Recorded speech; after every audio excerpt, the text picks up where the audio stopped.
Hai, selamat sejahtera dan selamat datang kepada video cikgu kali ini, iaitu untuk di bawah tajuk RBT tingkatan 2 di bawah bab 1, iaitu penyelesaian masalah secara inventif. Tetapi kali ini kita akan pergi kepada subtopik yang seterusnya, iaitu analisis fungsi. So, dekat analisis fungsi, awak akan dapat yang pertama, membuat hubung kait antara produk dengan objek dari segi fungsinya. Yang kedua, awak dapat melukis sistem fungsi. Yang ketiga, awak dapat membina model fungsi dengan menggunakan garisan interaksi. So, yang pertama, kita akan pergi yang pertama, iaitu membuat hubung kait antara produk dengan objek dari segi fungsinya. Dekat sini, soalan dia. Apakah fungsi bagi produk ini? Awak nampak dua gambar. Kita pergi kepada gambar yang pertama, iaitu meja. Meja. Meja adalah produk. Produk kita dekat dalam gambar nombor satu ni adalah meja. Meja. Fungsi dia adalah untuk apa? Fungsi meja adalah untuk meletakkan buku. Fungsi. Produk kita adalah meja. Fungsi adalah meletakkan buku. Itu adalah yang pertama. Yang kedua. Produk yang kedua awak nampak adalah klip. Klip. So, fungsi dia apa? Fungsi dia adalah memegang kertas. Memegang kertas. Tapi apakah hubung kait dia antara produk dengan objek ni? Dan apakah kaitannya dengan fungsi? So, kita akan pergi tengok hubung kait antara produk dengan objek segi fungsinya. So, dekat sini awak nampak produk, awak nampak fungsi dan juga objek. Produk, fungsi dan objek adalah dikenali sebagai model fungsi. Yang mana produk adalah satu sistem yang menjalankan fungsi tersebut. Fungsi adalah tindakan yang diambil oleh produk kepada siapa? Objek adalah penerima kesan. Yang mana kat sini parameter dia sentiasa berubah. Tetapi apakah yang dimaksudkan dengan produk?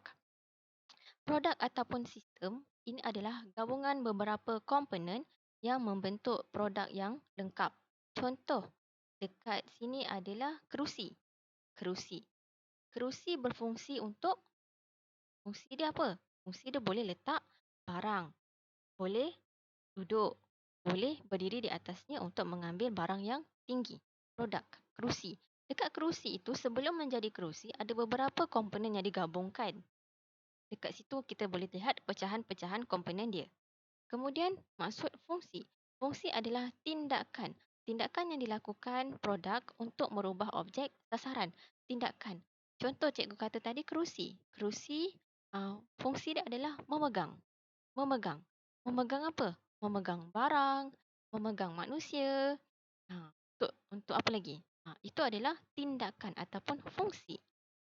Kemudian objek. Objek adalah penerima kesan yang mana dia akan menerima kesan daripada fungsi produk tadi. Objek. Objek. Kita tengok contoh hubung kait ini. Contoh produk. Produk kita adalah meja. Fungsi dia memegang. Meja memegang, objek adalah buku. Penerima kesan dia. Meja memegang buku. Kemudian cawan. Cawan, fungsi dia memegang. Memegang siapa? Dalam cawan ada air. Itu adalah penerima kesan dia, objek. Air. Contoh yang ketiga, klip. Klip. Klip, fungsi dia memegang. Memegang apa? Memegang kertas. Kemudian contoh yang keempat, kereta. Kereta, fungsi dia untuk mengangkut. Mengangkut siapa? Mengangkut manusia. Contohnya, kereta mengangkut manusia. Contoh yang lain, kereta api. Kereta api, fungsi mengangkut. Mengangkut siapa? Mengangkut siapakah dia? Penerima kesan dia? Manusia. Kereta api mengangkut manusia. Contoh yang lain, katil. Katil adalah produk. Fungsi katil adalah memegang. Katil memegang apa? Manusia. Takkanlah katil memegang kucing. Boleh juga, tetapi selalunya produk yang penerima kesan kita adalah manusia. Bergantung kepada produk kita. Itu adalah hubung kait antara produk dengan objek. Yang ini produk sistem. Fungsi, tindakan, objek, penerima. Ini dipanggil sebagai model fungsi. Ingat ini dipanggil sebagai model fungsi. Kemudian kita nak tahu apakah tujuan analisis fungsi. Tujuan dia adalah kita nak tahu, nak mengenal pasti sistem yang ada pada sesebuah produk. Kenapa setelah analisis ini dibuat, fungsi setiap komponen akan lengkapkan produk yang dinyatakan. So, sekiranya ada komponen yang pincang, pincang tu maksud dia apa?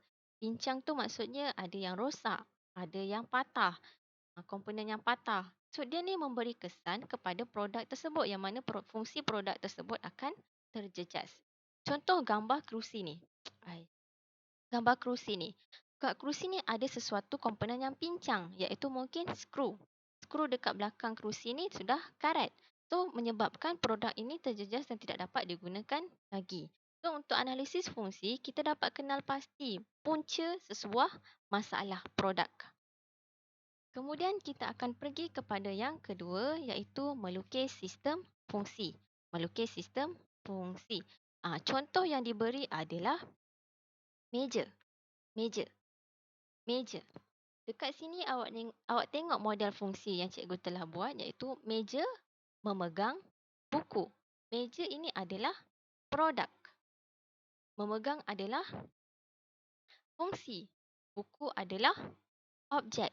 So, kita kelaskan dia dalam bentuk jadual bagi fungsi produk iaitu produk adalah meja, fungsi adalah memegang, objek adalah buku. Okey, itu adalah produk. Produk kita adalah meja. Tetapi fungsi komponen adalah apakah komponen gabungan-gabungan kecil kepada produk kita tadi, meja. Dekat sini ada 4 komponen-komponen kecil bagi meja iaitu muka meja, kaki meja, skru dan juga lantai. Nampak? Muka meja, kaki meja, lantai dan juga skru. So, dekat sini kita kena tahu apakah fungsi komponen dia. Dekat sini dia nak melaksanakan tugas yang tertentu bagi melengkapkan satu sistem fungsi sesebuah produk. Contoh dekat sini, muka meja. Muka meja adalah memegang buku adalah perkara yang paling terakhir dalam fungsi komponen. Kita boleh tengok daripada bawah lantai. Lantai memegang kaki meja. Kenapa lantai memegang kaki meja? Meja letak dekat mana? Lantai. Lantai. So, lantai tu akan memegang siapa?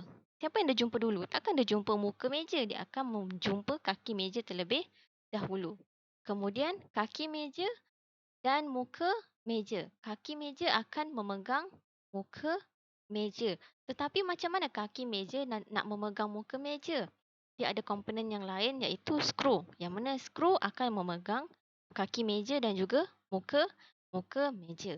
Dan akhir sekali muka meja. Muka meja akan memegang buku. Buku. Ini adalah fungsi komponen.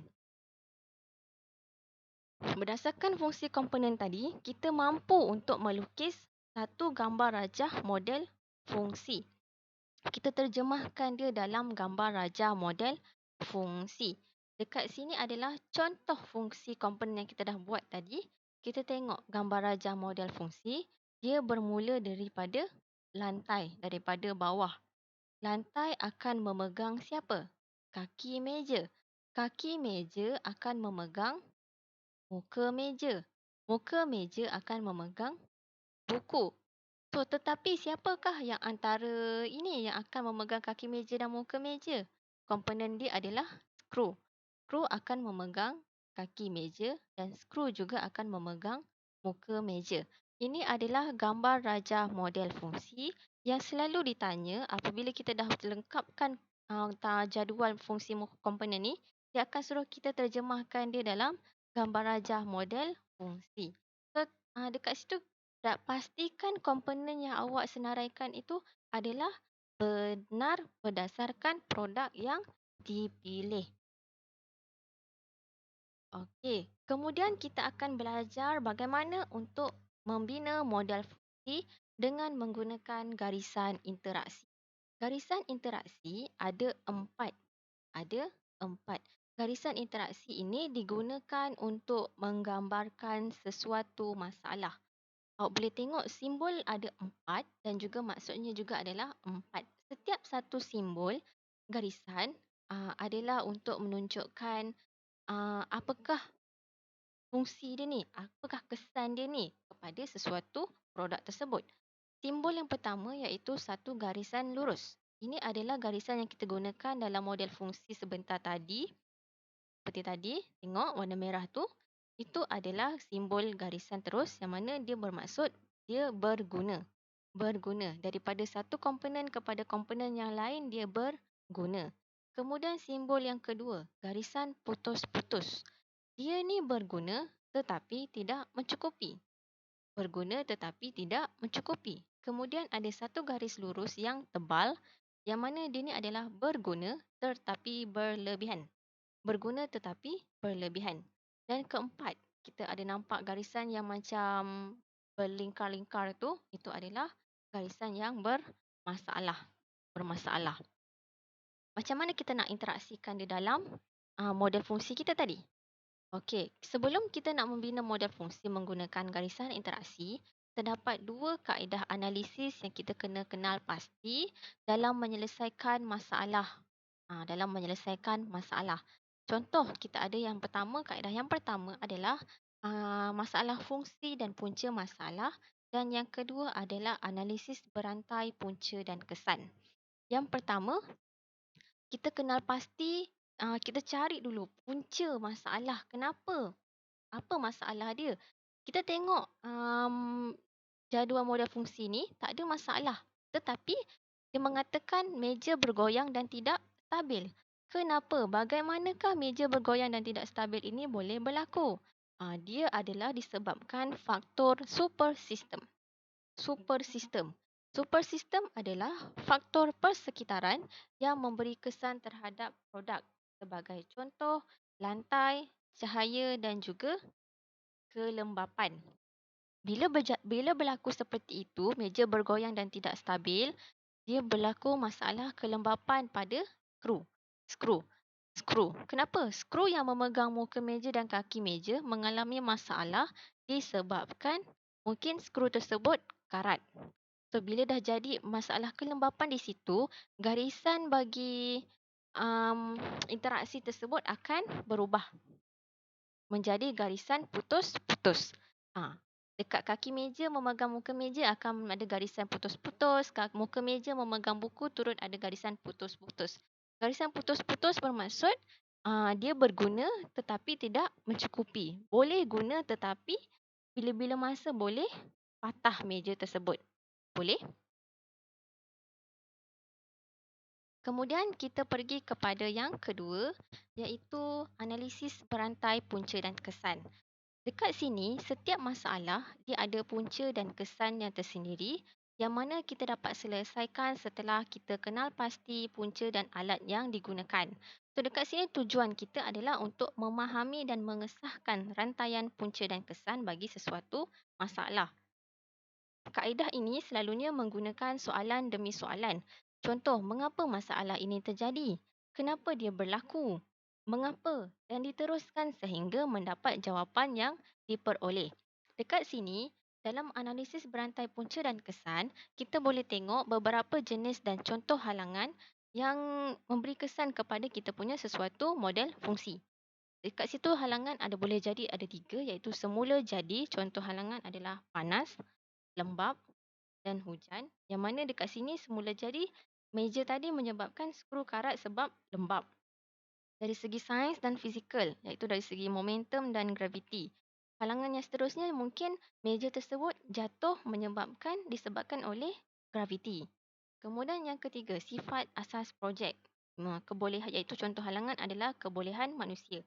Dekat sini contoh dia awak tersepak kaki meja patah. Itu adalah contoh-contoh halangan yang menjadi punca dan kita kena tahu kesan dia kepada produk tersebut. Contoh, kita diberikan contoh meja tidak stabil. Kerana apa? Dekat sini kita boleh tengok analisis kesan dan akibat. Dia adalah tadi cikgu cakap kaedah ini menggunakan soalan demi soalan. Contoh, komponen yang pertama, kita tengok meja tidak stabil. Mengapa? Komponen yang pertama, muka meja tidak stabil. Mengapa muka meja tidak stabil? Skru muka meja longgar. Kenapa skru muka meja longgar? Disebabkan skru berkarat. Kenapa skru berkarat? Disebabkan oleh kelembapan. Kelembapan itu adalah komponen yang pertama, iaitu muka meja. Kemudian tengok pula yang kedua, iaitu komponen yang kedua, kaki meja. Kaki meja tidak stabil. Mengapa kaki meja tidak stabil? Skru kaki meja longgar. Kenapa skru kaki meja longgar? Sebabkan skru berkarat. Kenapa skru berkarat? Disebabkan oleh kelembapan. So dekat sini kita mampu simpulkan meja ini tidak stabil kerana skru yang memegang kaki meja dan muka meja telah berkarat disebabkan kelembapan cuaca semula jadi. Disebabkan oleh super sistem. Cikgu harap awak boleh faham dan cubalah selesaikan 5 latihan formatif cikgu, iaitu awak kena tahu maksud produk, fungsi dan objek. Hubung kait antara produk, objek dan segi fungsinya. Yang ketiga, tandakan penyataan yang betul mengenai kesan faktor super sistem. Yang keempat, dekat sini tuliskan hubung kait antara produk dengan objek dari segi fungsinya. Ini produk apa? Fungsi dia apa? Ini untuk apa? Isikan dalam bentuk jadual dan juga model fungsi dan kemudian lukiskan garisan interaksi mengikut maksud yang betul pada ruang yang disediakan. Boleh? Cikgu harap awak tidak ada masalah untuk mengenal pasti tentang model fungsi dan analisis fungsi. Kiranya ada masalah, boleh berhubung dengan cikgu. Bye.